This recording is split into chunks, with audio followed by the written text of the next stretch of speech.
آخر صورة ليا مع سلمى حبيبة قلبي قبل وفاتها ب4 أيام. هزار على التورتة يلا نهاجر، ولكن سبقت وهجرت هي للجنة. قصتي أنا وسلمى مختلفة حبتين. كنا بنحب بعض وبعدها ربنا عشان بيحبنا ابتلانا بشيء خلانا نحب بعض أكتر وأكتر. سلمى اتشخصت في 2018 بمرض سرطان الغدد الليمفاوية. المهم احنا في وسط جرعات الكيماوي قرينا الفاتحة وبننزل ونخرج ونجهز للخطوبة، وخفينا الحمد لله واتخطبنا وقعدنا زي أي اتنين مخطوبين ومشغولين بالبيت والفرح والتجهيز، وكانت أيام جميلة عمري ما هنساها. وللأسف المرض رجع بعد شفائها منه ب4 شهور أشرس من الأول، ولا هزنا ولا غيرنا أي حاجة في خطتنا. كل ما في الأمر إننا بقينا عايزين بعض أكتر وأسرع.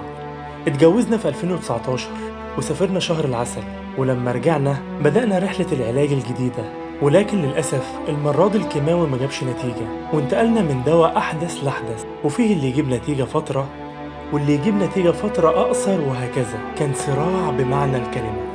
في وسط كل ده حياتنا ما وقفتش لحظة. كنا بنعمل كل حاجة بمعنى كل حاجة، خروج كتير وسفر كتير وتخطيط لمستقبل قريب وبعيد. عملنا كل حاجة نفسنا فيها، وكل وقعة بتخلي علاقتنا أقوى وأقوى. ما كناش بنضيع وقت، اتمسكنا ببعض أكتر وأكتر. في علاقة زي دي كان بيحصل عكس اللي المفروض بيحصل. كنت أنا اللي بستقوى بيها، كانت هي بتطمن وتطبطب عليا بعد كل تحليل مش كويس ليها. هي اللي بتبقى خايفة عليا وشايلة همي في وسط تعبها، وتلاقيها حبيبتي مهتمة بيا جدا. وهنا تيجي قصة الصورة دي. في يوم عيد ميلادي سلمى دخلت المستشفى وما احتفلتش، وكل خططها باظت. وسلمى عندها شرط في اللعبة، وهو ايه؟ انا متقبلة كل حاجة في حياتي الا ان مرضي يجي على حاجة تبسطني. انا هعمل اللي يبسطني وبعد كده نشوف المرض السخيف ده عايز ايه. وقد كان. اول ما خرجت من المستشفى قررت تحتفل بعيد ميلادي ال30 حتى لو متأخر شوية. عزمت كل الناس وكله كان طبعا جاي مش عشان عيد ميلادي، كله كان جاي عشان نفسيتها تفضل كويسة ويطمن عليها. وقد كان.